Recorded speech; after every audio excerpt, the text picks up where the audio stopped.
The Mediterranean sun beat down on the terrace of the Castelliano estate, but 15-year-old Marco saw only darkness. He had been blind since birth, his world composed entirely of sounds, textures, and the suffocating concern of his wealthy father, Vicente Castelliano, a real estate magnate who owned half of Barcelona's waterfront. The specialist from Geneva will arrive next week, Vicente announced over breakfast, his fork clinking against fine china. Dr. Hoffman has successfully treated cases like yours. There's still hope. Marco's fingers tightened around his juice glass. How many specialists had there been? 20. 30.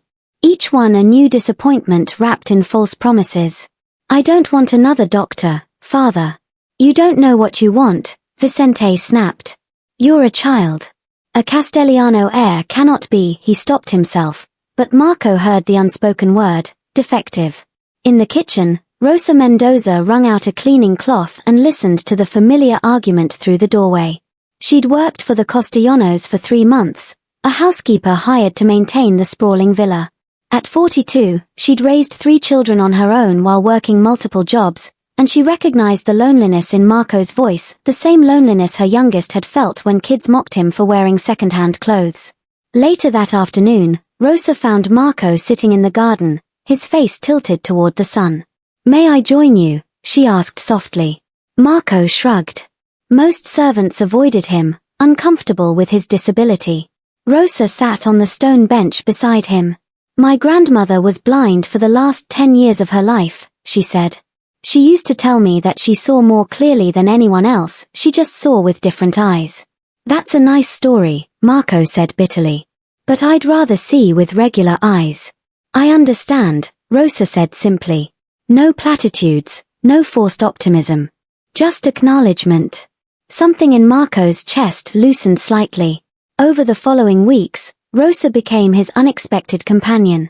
While other staff members pitied him or treated him like fragile glass, Rosa challenged him. She taught him to identify herbs in the garden by smell and texture, to navigate the villa's rooms by counting steps and listening to acoustic changes, to hear the difference between genuine kindness and condescending sympathy in people's voices. "You're teaching him to accept his limitations," Vicente complained one evening. "I'm paying for solutions, not surrender." "I'm teaching him to live," Rosa replied quietly, then returned to her duties before he could fire her. But Vicente's obsession intensified. He brought in a controversial surgeon from Dubai who promised experimental procedures. The operation was scheduled for the following month. "I don't want the surgery," Marco told his father. "You're 15. I'm making this decision for you." That night, Marco heard his father in the study, talking on the phone. "Yes, full payment upfront. I don't care about the risks. My son will have his sight, one way or another." Rosa found Marco on the terrace stairs, tears streaming down his face. "He doesn't see me," Marco whispered. "He only sees what I can't do. What I'll never be." Rosa sat beside him, and for a long moment, she said nothing. Then, "My grandmother taught me something else. She said that sometimes the people who love us are the ones who need healing most. How do you heal someone who won't admit they're broken? You show them the truth," Rosa said. "Even when it's hard." The next morning, Rosa did something she'd never done before. She entered Vicente's study uninvited. "Mr. Castelliano, I need to speak with you about Marco." Vicente looked up from his paperwork, irritated. "You're the housekeeper. There's nothing about my son that concerns you." "With respect, sir, I see your son every day. I listen to him." "Do you?" Vicente's face darkened. "How dare you? When was the last time you asked Marco what he wants?" Rosa continued, her voice steady despite her trembling hands. "Not what you want for him. What he wants for himself. I want my son to be normal." Vicente shouted, rising from his desk. "I want him to run my companies, to carry on our family legacy, to not be helpless." "He's not helpless," Rosa said. "He's brilliant and capable. But he'll never be enough for you because you can't see past his blindness. You're the one who can't see, Mr. Castelliano." The words hung in the air like a grenade. Vicente's hand reached for the phone. "You're fired. Pack your things and leave today." Rosa nodded slowly. I'll go. But please, before you put your son through another painful, dangerous procedure, ask yourself who it's really for. She left the study, collected her few belongings, and walked toward the service entrance. In the hallway, she encountered Marco, who'd heard everything. Rosa, wait. I'm sorry, Marco. I shouldn't have spoken to your father that way. No, Marco said, his voice firm. You should have. Someone needed to. Rosa squeezed his hand. You're going to be fine. You're stronger than you know. After Rosa left, the villa felt hollow. Marco stopped coming to meals. He refused to discuss the surgery. Vicente buried himself in work, but Rosa's words haunted him like ghosts. 3 days before the scheduled operation, Vicente found an envelope on his desk. Inside was a letter in Braille, which he had to have translated. It was from Marco. Father, I know you love me. I know you want to fix me. But I'm not broken, I'm just different. Every doctor, every surgery, every specialist tells me that my life isn't valuable as it is.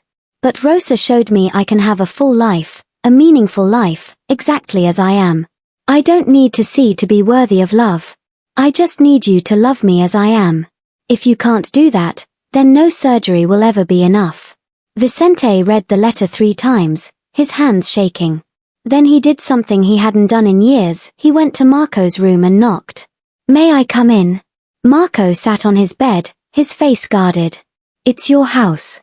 Vicente entered, sat in the chair by the window. For a long time, neither spoke. Your mother could always see past my stubbornness, Vicente finally said. After she died, I became obsessed with control. With fixing everything. With making sure nothing else could go wrong. His voice cracked. But I've been so focused on your eyes that I forgot to see you. Marco's throat tightened. You don't need surgery, Marco. You never did. I needed it. I needed to feel like I was doing something, anything, to be a good father. But Rosa was right. I've been blind to what actually matters. Father. I cancelled the surgery, Vicente continued. And I called Rosa. I asked her to come back, if she's willing. I offered her 3 times her salary as an apology for my behavior. Marco's lips trembled. What did she say? She said she doesn't need more money. She just wants to know if I'm serious about changing. Are you? Marco asked. Vicente reached out, hesitated, then took his son's hand, something he hadn't done since Marco was small. I'm going to try. Will you help me? Marco nodded, tears spilling down his cheeks. Rosa returned the following day. She found Vicente and Marco in the garden, Vicente awkwardly trying to identify herbs while Marco laughed and corrected him.